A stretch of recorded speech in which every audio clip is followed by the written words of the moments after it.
ఇది తెలుసా జస్ట్ ఒక 200 రూపీస్ తోటి మీరైతే ఇండియన్ ఇన్ఫ్రాస్ట్రక్చర్లో ఇన్వెస్ట్ చేయొచ్చు అని ఎలానో క్లియర్గా వీడియోలో అయితే ఎక్స్ప్లెయిన్ చేస్తాను. వీడియోని మాత్రం ఎక్కడ స్కిప్ చేయకుండా లాస్ట్ వరకు చూడనీకైతే ట్రై అయితే చేయని ప్రతి ఒక్క డీటెయిల్ క్లియర్గా మీకైతే అర్థమయ్యేటట్టు ఎక్స్ప్లెయిన్ అయితే చేస్తాను. అవే ఇన్వెట్స్ ఇన్ఫ్రాస్ట్రక్చర్ ఇన్వెస్ట్మెంట్ ట్రస్ట్ అంటే సింపుల్గా చెప్పాలంటే ఇవి కూడా సేమ్ మన మ్యూచువల్ ఫండ్స్ లాంటివి. మ్యూచువల్ ఫండ్స్ ఎలా అయితే ఇన్వెస్టర్స్ అందరి దగ్గర నుంచి మనీ కలెక్ట్ చేసి ఆ వచ్చిన మనీ మొత్తం ఇండియన్ స్టాక్ మార్కెట్లో ఇన్వెస్ట్ చేసి అక్కడ నుంచి వచ్చిన రిటర్న్స్ మొత్తం మళ్ళీ ఇన్వెస్టర్స్కి అయితే డిస్ట్రిబ్యూట్ చేస్తుంది కదా, అంతే సింపుల్గా ఈ యొక్క ఇన్వెస్ట్స్ కూడా సేమ్ ఇన్వెస్టర్స్ అందరి దగ్గర నుంచి మనీ కలెక్ట్ చేస్తుంది. ఆ వచ్చిన అమౌంట్ని మొత్తం ఇండియన్ ఇన్ఫ్రాస్ట్రక్చర్లో అయితే ఇన్వెస్ట్ చేస్తుంది.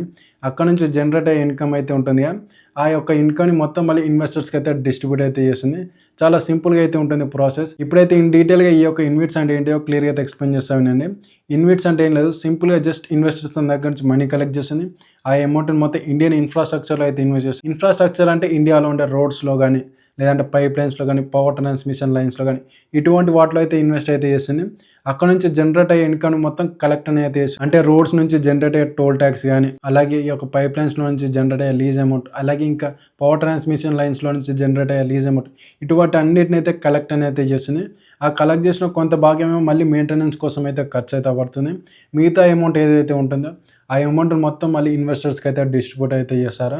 ఇలా సింపుల్గా అక్కడ నుంచి అయితే మీరైతే ఈ యొక్క మనీని అయితే అర్నింగ్ అయితే చేసుకోవచ్చు. కంపెనీ రూల్స్ ప్రకారం అక్కడ నుంచి జనరేట్ అయ్యే ఇన్కమ్ మొత్తం ఇయర్లీ 2 times వరకు మనకైతే డిస్ట్రిబ్యూట్ అయితే చేయాల్సి అయితే ఉంటుంది. కాకపోతే ఇండియాలో ఉండే ఇన్వెస్ట్ కంపెనీస్ చాలా వరకు అయితే మనకైతే ఇయర్లీ 4 times వరకు ఆ వచ్చిన అమౌంట్ని మొత్తం మనతో అయితే షేర్ అనేది చేసుకుంటారు. ఇలా మనం అయితే ఎక్కువ అమౌంట్ అయితే అర్నింగ్ అనేది చేసుకో ఛాన్స్ అయితే చాలా ఎక్కువ అయితే ఉంటుంది ఈ ఇన్వెట్స్లో. ఇప్పుడైతే ఈ యొక్క ఇన్వెట్స్లో ఎలా ఇన్వెస్ట్ చేయాలో క్లియర్గా అయితే ఎక్స్ప్లెయిన్ చేస్తామేనండి. ఈ ఇన్వెట్స్ మనం స్టాక్ మార్కెట్లో స్టాక్స్ ఎలా బై చేస్తామో ఈ ఇన్వెట్స్ కూడా అంతే సింపుల్గా మనం స్టాక్ మార్కెట్ నుంచి అయితే బై అయితే చేయొచ్చు. మీ దగ్గర ఏ బ్రోకర్ యాప్ ఉన్నా సరే, అది ఏంజల్ వన్ అయినా జెరోదా అయినా లేకపోతే గ్రో అయినా ఏ బ్రోకర్ యాప్ అయినా సరే మనం స్టాక్స్ ఎలా బై చేస్తామో అంతే సింపుల్గా ఈ యొక్క ఇన్వెట్స్ అయితే బై చేయొచ్చు. ఇండియాలో ఉండే మేజర్గా ఇన్వెస్ట్ కంపెనీస్ ఏవో మీకు అన్నికనైతే డిస్ప్లే చేస్తారు, చెక్ అయితే చేయండి. వీటన్నిటి గురించి రీసెర్చ్ చేసి అందులో ఏది మంచిది అనుకుంటే ఆ ఇన్వెస్ట్ కంపెనీలో మీరైతే ఇన్వెస్ట్ అనేది అయితే చేసేయండి. మీరు ఈ యొక్క ఇన్వెస్ట్ కంపెనీస్లో ఇన్వెస్ట్ చేయాలనుకుంటే మీకైతే ఒక డీమ్యాట్ అకౌంట్ అయితే అవసరం అయితే ఉంటుంది.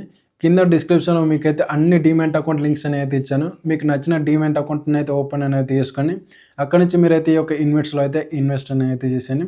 ఎట్లాస్ట్ ఇప్పుడైతే మీకు ఇన్వెస్ట్లో ఇన్వెస్ట్ చేసినందుకు ఎటువంటి బెనిఫిట్స్ ఉంటాయో క్లియర్గా అయితే ఎక్స్ప్లెయిన్ చేస్తా వినండి. ఫస్ట్ వచ్చేసి మనం ఈ యొక్క ఇన్వెస్ట్లో ఇన్వెస్ట్ చేయాలనుకుంటే చాలా చిన్న అమౌంట్తో కూడా మనం అయితే ఈ యొక్క ఇన్వెస్ట్ కంపెనీస్లో అయితే ఇన్వెస్ట్ అయితే చేయొచ్చు. అలాగే సెకండ్ వచ్చేసి ఈ ఇన్వెస్ట్లో మనకైతే చాలా వరకు ఎక్కువ లిక్విడిటీ అయితే ఉంటుంది. మనకు నచ్చినప్పుడు అయితే కొనుక్కోవచ్చు, అలాగే నచ్చినప్పుడు అయితే అమ్ముకోవచ్చు అనమాట. ఎటువంటి రిస్ట్రిక్షన్స్ అయితే ఉండవు. మనకు నచ్చినప్పుడు ఈ యొక్క స్టాక్స్ని కొనుక్కోవచ్చు, హోల్డ్ చేసుకోవచ్చు, అలాగే నచ్చినప్పుడు అయితే సెల్ అనేది చేసుకోవచ్చు.